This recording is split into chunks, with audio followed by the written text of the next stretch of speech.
Okay, guys, I want to turn your attention to a recent string of protests in Mexico. Demonstrations at President Enrique Peña Nieto's inauguration have resulted in 69 protesters detained who are facing charges of disturbing the peace, a charge that could land them anywhere from 5 to 30 years in prison.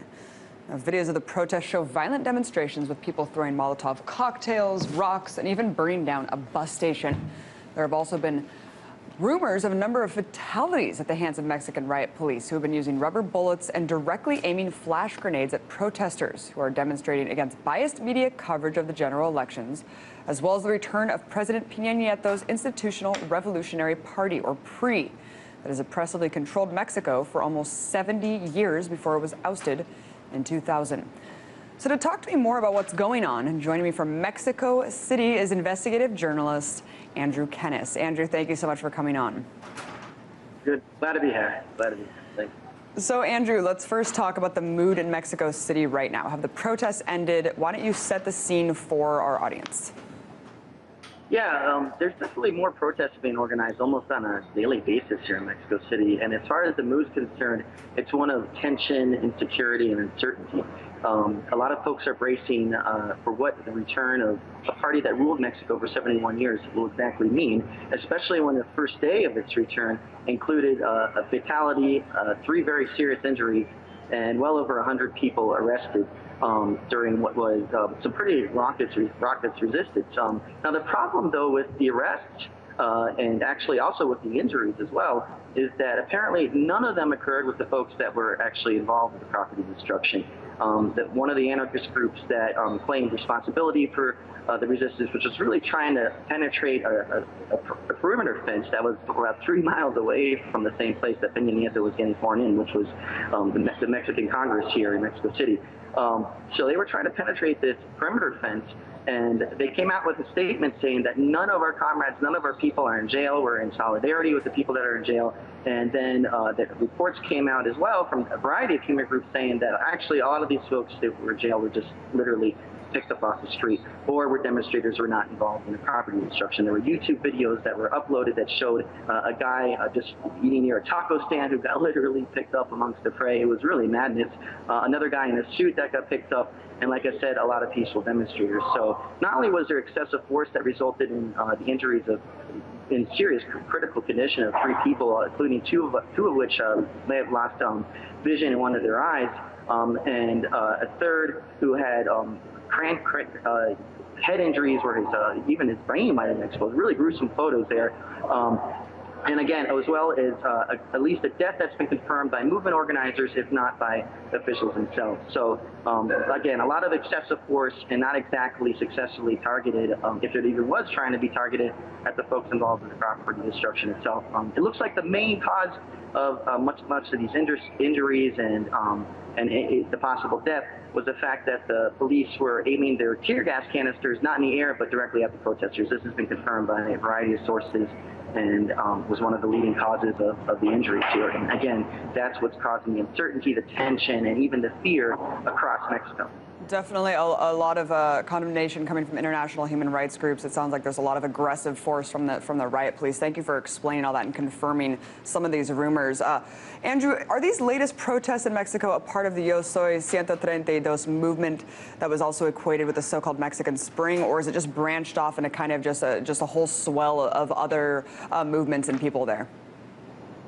Yeah, just to add, among the human rights groups that were issuing concern and condemnation included Amnesty International, by the way, as well as the local official human rights group here in Mexico City, which is usually pretty staid and conservative. So there's definitely a lot of concern, not just amongst the protesters, but among experts in human rights and abuses as well. Yeah, now as far as the 132 movement is concerned, it's important to realize that this movement got kicked off by 131 people out of the Panamericana University. They uploaded their IDs right after a very famous protest that kicked off this whole movement to the internet to show that they were, in fact, real students. Because the first reaction by the Mexican news media to them was that they weren't even students. They were just getting paid by the opposing campaign or something like that. And so they uploaded their IDs, showed otherwise, and kind of embarrassed the Mexican media, and even wound up leading a presidential debate before the election. So these 131 people out of Iberoamericana were definitely involved with the protest yesterday. Were definitely organizing it, but did not support the property destruction. They definitely did not. I've spoken to several of the folks involved with it. They even left the protest when the property destruction was happening, and therein lies a bit of a division with the movement. But they nonetheless issued condemnations about the arrests. They stand in solidarity with all the protesters, and they were very concerned that, again, the targeting of these protesters was very haphazard, almost completely chaotic, and just literally it was around them. And so they issued statements against this. And that's pretty much their position on it. They reiterated their pacifist stance. They don't engage in property destruction, and that's basically their official stance toward this movement. Now, well, let's move on really quickly because there's a lot I want to get into, and we don't have that much time. But I wanted you to explain the significance of pre-returning to power after being ousted, and why so many people are protesting this reign, and also a lot of people are protesting Televisa, the televised coverage of the general elections. A lot of people are saying it's biased. Talk about those two specific aspects of these protests, Andrew.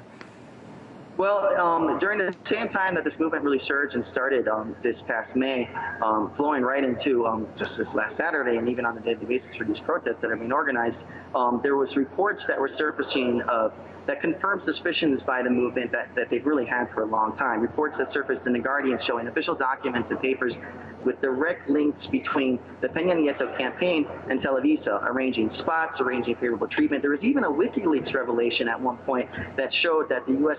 State Department acknowledged as well that there was systematic favorable treatment by Televisa of the then presidential candidate. So in light of this recent inauguration and what protesters and social movements alike are calling an imposition of a presidential so-called victory, pretty much Peña Nieto is being labeled as the Televisa candidate. He is a candidate that never really had very clear positions or policy stances, and this was exposed actually at last year's Guadalajara Book Fair, where Peña Nieto was asked, just by a curious fellow reporter of ours, what his 3 most influential books on him was, and that's a difficult question for a lot of us in terms of choosing 3 books. So Peña Nieto couldn't name 3 books in total. So he actually struggled, crossed 2 of Mexico's most famous authors, mixed up their names, named the Bible in a bumbling answer, and showed in many ways at a very early stage actually in the campaign, this is way back in last November, why folks really see him as kind of a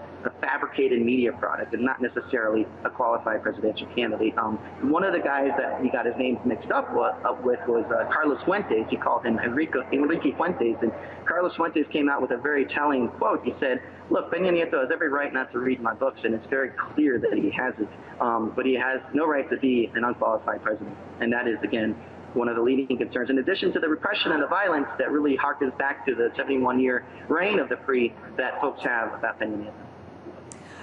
Indeed. And one of your specialties, Andrew, is the drug war. A lot of countries in Latin America, a lot of their leaders are rethinking their approach to the drug war, especially in light of a lot of legalization efforts in the United States. I mean, Mexico's at the crosshairs here of the drug war. Do you think Peña Nieto will be reapproaching this issue, or will he just kind of stay the course? What do you think?